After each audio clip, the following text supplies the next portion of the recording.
Bienvenue sur Africa 24 dans cette nouvelle édition du Non-Stop Info. Voici les titres de l'actualité.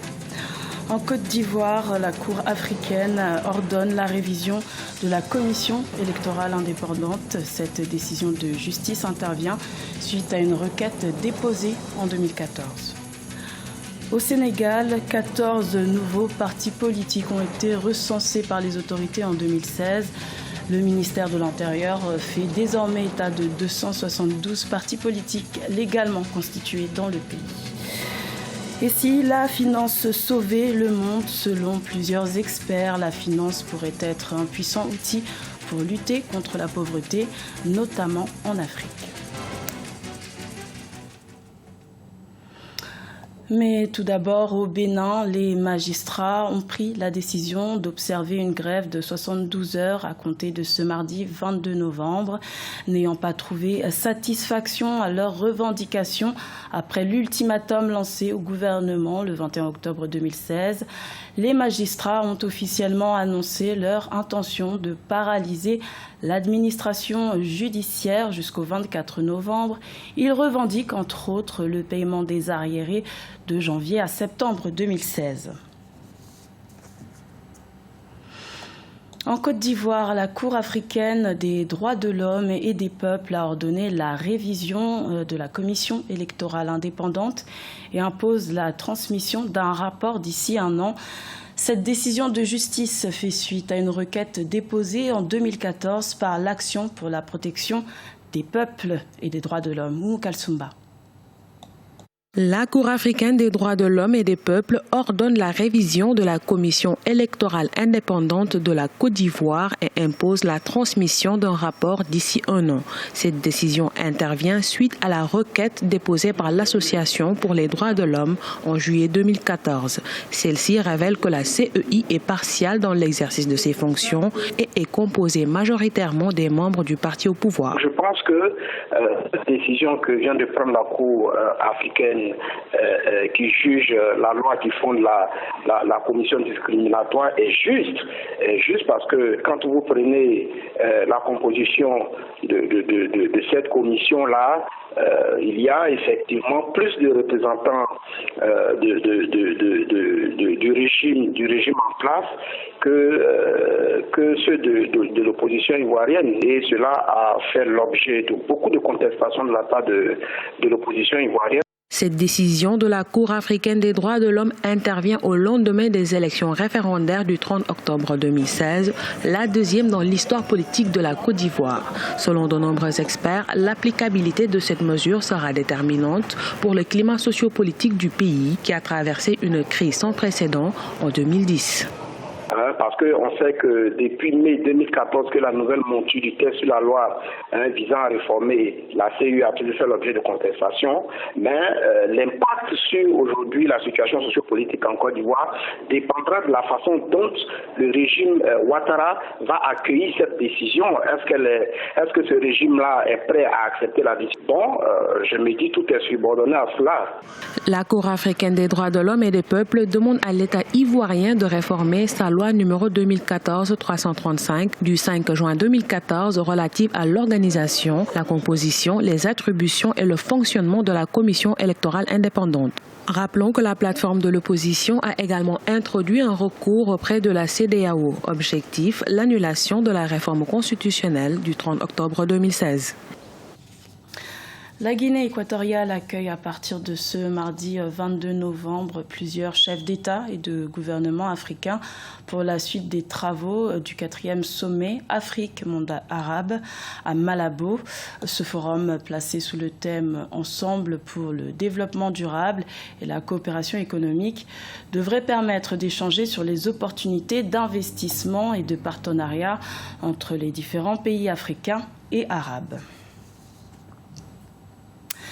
Et sachez qu'Africa 24 vous propose une émission spéciale consacrée à ce 4e sommet Afrique-Monde arabe en direct du palais des conférences de Sipopo à Malabo en Guinée équatoriale ce mercredi 23 novembre à partir de 9h15 GMT. Le Sénégal est l'un des pays au monde où il y a le plus grand nombre de partis politiques et cette tendance n'est pas prête de s'inverser. Dans son rapport annuel de 2016, le ministère de l'Intérieur et de la Sécurité publique fait état de 14 nouveaux récépissés de déclaration de partis politiques, ce qui porte désormais à 272 le nombre de partis légalement constitués. Ibrahima Djoumaba. Les partis politiques légalement constitués vient d'atteindre le chiffre record de 272. Selon un rapport d'activité du ministère de l'Intérieur et de la Sécurité publique, Abdoulaye Daouda Diallo a signé 14 nouveaux récépissés au cours de l'année 2016. Une situation qui relance le débat sur la pertinence de créer des partis qui ne sont pas forcément représentatifs sur la scène politique nationale. À vrai dire, je ne vois pas la pertinence d'accorder un récépissé à un nombre de partis aussi élevé.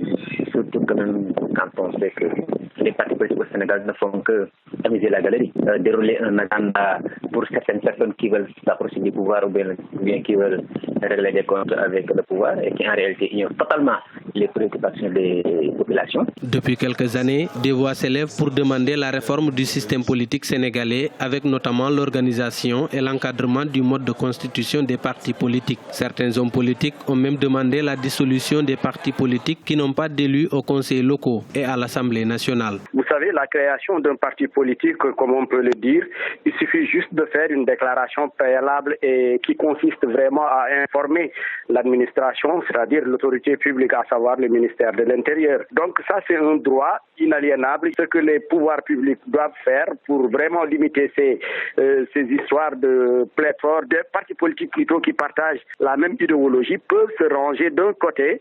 Et pourquoi pas, par exemple, l'État dit, par exemple, vous participez à une élection, que ce soit des élections législatives ou bien une élection présidentielle, si vous n'avez pas 5% de l'électorat, donc vous devez ranger votre parti dans un groupe. En 2016, 10 nouveaux syndicats ont été constitués, portant leur nombre à 410, ainsi que 288 nouvelles associations. L'éclatement du Parti socialiste à la fin des années 90 et l'adoption de la Constitution de 2001, après la première alternance, ont été des facteurs favorables à la création de partis politiques au Sénégal. Aujourd'hui, la classe politique sénégalaise se recompose avec l'arrivée d'une nouvelle génération d'hommes politiques, leaders de partis, principalement des dissidents du Parti démocratique sénégalais et des déçus du régime du président Macky Sall. La question du financement du développement de l'Afrique est l'un des points majeurs pour sa croissance. Plusieurs experts soutiennent la thèse que la finance pourrait sauver le monde et serait notamment un outil pour éradiquer la pauvreté, notamment en Afrique subsaharienne où plus de 30% de la population serait touchée par l'extrême pauvreté. Zahra Mohamed Moutiou et Amira Benjabala Jean-Pierre. Avec la crise financière de 2008, les équilibres économiques du monde ont changé. En 2008, l'Afrique passe d'un excédent budgétaire global de 1,8% du PIB à un déficit de 5% en 2009. Les pays exportateurs de pétrole, quant à eux, enregistrent un déficit de moins 7% du PIB cette année-là. 10 ans après la crise des subprimes, partie des États-Unis, les soubresauts continuent. Et si la cause était la finance ? Non, rétorquent de nombreux experts, à l'instar de Bertrand Badré, ancien directeur général de la Banque mondiale. Pour lui, la finance reste l'un des meilleurs outils pour redresser l'économie. Encore faut-il savoir l'utiliser. On a des besoins absolument gigantesques en Afrique ou ailleurs dans les pays en développement. Donc ce que je propose, c'est de voir comment on peut de manière intelligente, plutôt que les gens investissent dans des taux qui ne rapportent rien, on peut investir dans des projets qui ont du sens en Afrique ou ailleurs. Donc c'est ça l'idée, et de mobiliser une partie de cette gigantesque épargne, 100 000 milliards de dollars, on ne sait même plus ce que ça représente. Si une fraction de cette épargne s'investit dans le développement durable, santé, éducation, énergie, accès à la finance, logement, agriculture en Afrique, on s'en sait des ressources. Le financement, une question cruciale pour le développement du continent africain. Malgré une croissance soutenue de 4,4% du PIB par an au cours des 20 dernières années, le continent n'a atteint que 35% des objectifs du millénaire sur le plan de la réduction de la pauvreté. Pour Bertrand Badré, il faut repenser le système. La finance a prouvé assez largement qu'elle pouvait nous emmener dans le mur, jusqu'à ce qu'un président en France dise que la finance était l'ennemi. Ma conviction, c'est que la finance est un outil merveilleux pour gérer le temps. Qu'est-ce qu'on peut anticiper pour demain et pour gérer l'espace? Comment je peux travailler avec mes voisins, coopérer? Donc il faut refaire de la finance l'outil qu'elle a un peu cessé d'être et la rapprocher des besoins de l'économie.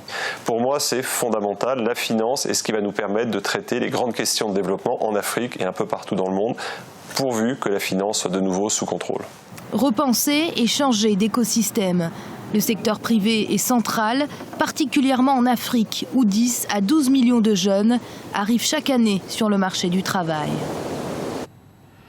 Les petites et moyennes entreprises africaines vont désormais bénéficier d'une nouvelle aide financière grâce à une convention de partenariat signée entre la Banque africaine de développement et la Banque européenne d'investissement. La somme investie devrait permettre la mobilisation à terme d'1 milliard d'euros pour la création d'emplois. Ce journal a été réalisé par l'ensemble de la rédaction. Merci de votre fidélité. Retrouvez dans quelques instants une nouvelle édition de l'information sur Africa 24.